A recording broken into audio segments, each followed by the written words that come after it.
ladies and gentlemen, India has unleashed a huge diplomatic surgical strike on Canada.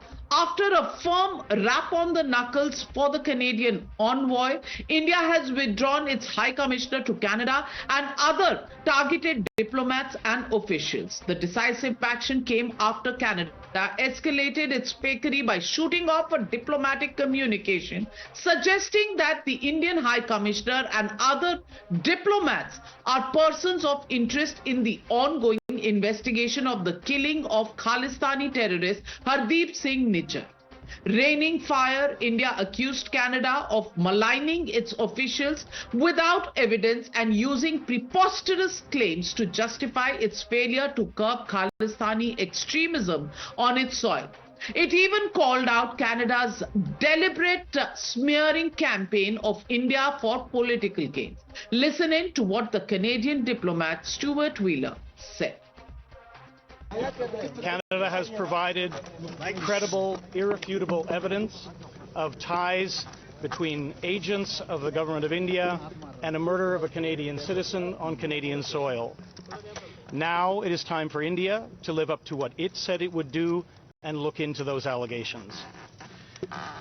It is in the interest of both our countries and the peoples of our countries to get to the bottom of this. Canada stands ready to cooperate with India.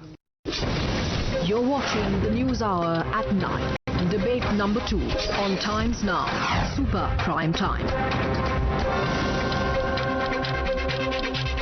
Joining the debate tonight, Dr. Sudhanshu Trivedi, spokesperson of the BJP. Also joining me, Sushant Sareen, Senior Fellow at ORF, Abhijit Iyer Mitra, Senior Fellow at IPCS, Noah Weisbord, International Law Professor at McGill University, Vivek Srivastava, Political Analyst. But my first question goes to Daniel Bordman, Canadian journalist. And Daniel Bordman, how do you see India's decision to pull out its High Commissioner, especially after enough provocation and the latest smear campaign on its own High Commissioner and senior diplomats?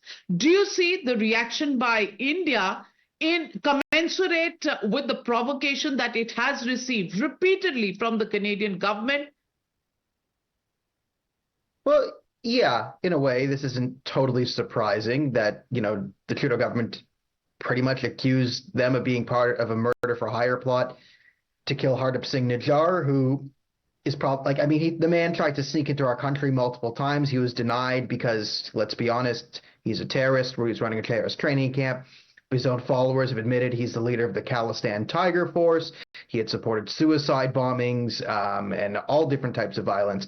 So, this kicked it off. And then we've had groups of Khalistani radicals who are clearly well-funded and organized by outside factors, rallying, burning effigies of different Indian diplomats. And now the Trudeau government is sort of indicting him in the murder of Hardeep Singh Nijjar, which the Canadian government has turned into a hero and a martyr.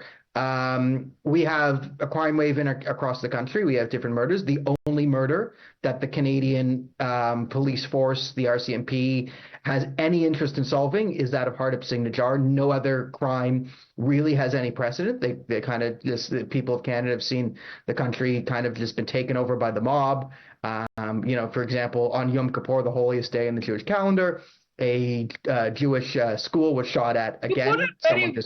You put it very well that Nijjar seems to be the only case the Canadian government is interested in, and a terrorist now almost being the only case that the Canadian government is interested in. Noah Weisbord, is this just for some appeasement and some vote bank politics back home for Justin Trudeau, or the fact that Nijjar was a Khalistani radical and declared terrorist is something that doesn't miss too many people across the world? There's certainly evidence that the Canadian government has produced that 4 Indian nationals were tied to this assassination. So there's an actual prosecution ongoing of these 4 nationals, and there's connections between those nationals and officials in India.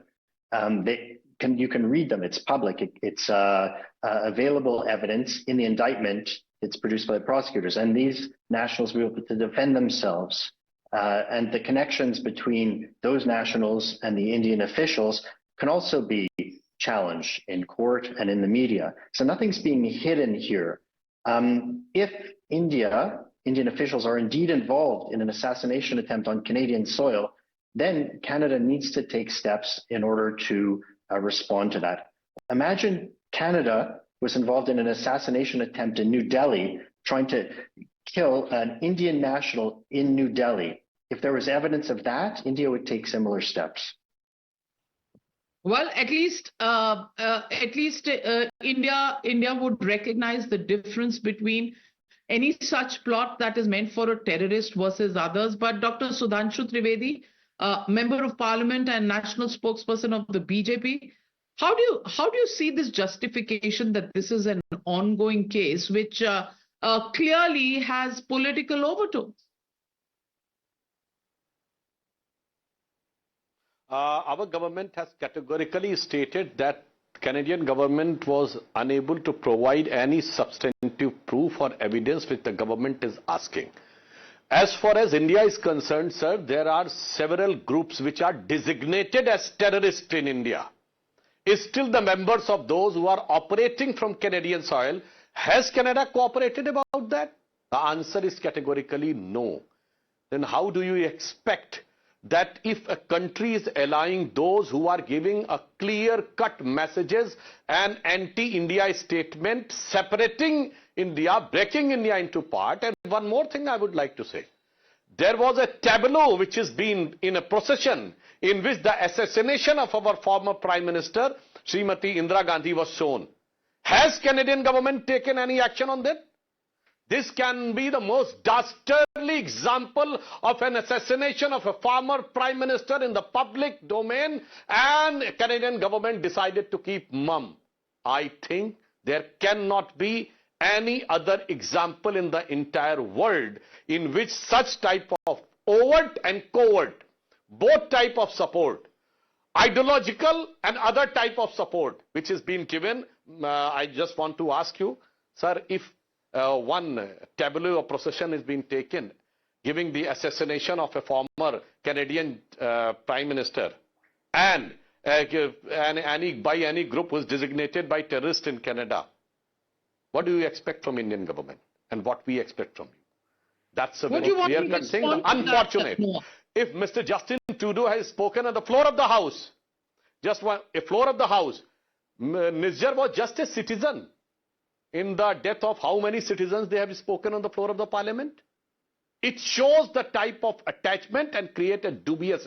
He was neither an office bearer, not a officer, not any political person for which on the floor of the House it should have been discussed. So there are n number of things which create a ring of suspicion around the present Trudeau government in Canada. Well, let me get in Sushant Sareen. Sushant Sareen, the timing. Was this just one step too far crossing the red line when the High Commissioner of India to Canada was being dragged into this plot? And do you think this decision by India clearly came at a time when it was the last straw on the camel's back? Navika, I think once the information had come that they had declared the Indian High Commissioner and a couple of more officials in the High Commission persons of interest, their stay in Canada was untenable. So I think India decided to withdraw them. The Canadians are now claiming that, it's like that puerile game that I am one up on you, that we have expelled them. Well, if they've expelled the Indian High Commissioner, then I don't think Canada will be having a High Commissioner in India also. And whatever little people they have out here, I think they will also have to go. And perhaps I don't think they need as many 3 or 4 consulates which they have. What is the work they are doing? Because there's very clear evidence even in India of Canadian interference in Indian politics, not just in Indian politics, but Canadian interference in inciting violence in an Indian state. My question to the law professor is that forget about everything else. If I was to sit in Canada and say that no Canadian should fly on Air Canada on such and such date because otherwise your life is going to be in danger, is that a clear and present threat I am making, or is it not a threat? And does that deserve any action from the Canadian authorities, or is that fall under the ambit of freedom of speech? Number one. Number two, I keep insisting that the good professor from McGill University is a person of hate for me, that he's a person who's involved in crimes in India, and I put out effigies of his, and I put out pictures of his, and I show that he is being killed, and I call him an assassin, and I call for his assassination. Does that fall within the ambit of freedom of speech in Canada? If that does fall within Mr. Noah, please respond. I'm short of time, Sushant. We'll give time to the gentleman to respond. There's a process for dealing with people that are suspected of crimes, including terrorism in other countries. If countries just start to assassinate their political foes abroad in other countries, then the entire system of order is going to come undone. And any country, India feels maybe that it's able to do so now. But imagine a situation where another country wants to start doing assassinations without political process, without an attempt at diplomacy, willy-nilly within India. I don't think that would be the best situation at all. Certainly not. True, but same goes for the tableaus and public depiction of the assassination of an Indian Prime Minister Abhijit. And even as we speak, India has expelled 6 Canadian diplomats. That's the information we're getting. Mr. Stuart Ross Wheeler, Acting High Commissioner, 5 other officials, including the charge d'affaires. But Abhijit, is it a very narrow view that Mr. Noah is taking? Look, Navika, I don't know what Noah's views on this are, but I'll tell you what the American standard is. It's called the Brandenburg Principle, right? Which is a specific threat against a specific target. The latest video shows you all these Khalistanis taking aim with a gun against the High Commissioner. If that isn't a specific threat against a specific target, I don't know what is. If there is a specific call against one particular aircraft route, that again falls under the Brandenburg Principle. You see, this is something where a person like Canada's a bit of a joke, really. You read the investigation into the Kanishka bombing, you'll realize what I mean. Their legal processes are more like Uganda or Rwanda, really, than a first world country. Let's take other cases as well. You had the case of Karima Baloch, who was killed pretty much on the ISI's orders in Toronto. Never investigated. Why was that? Take Nijjar himself. He was given citizenship fast-tracked by God knows who after he lied repeatedly. Many questions. I'm extremely sorry, gentlemen. I'm completely out of time. You know how the rules on commercial breaks are, but clearly this is a developing situation. As of now, it's never been this bad with Canada, but this is a developing situation. We'll keep you posted with the latest, but for now, the daggers, the swords are drawn, and India and Canada seem to have decided that the red lines have been crossed. First, India withdraws and now expels the Canadian diplomats. How it moves further from here, we'll keep bringing you the latest details. Thank you very much, all of you, for joining me on the News Hour tonight. We'll just end it here. Extremely sorry, Vivek Srivastav. I'll make it up to you. But thank you and good night, viewers. Thank you for joining me on the News Hour tonight.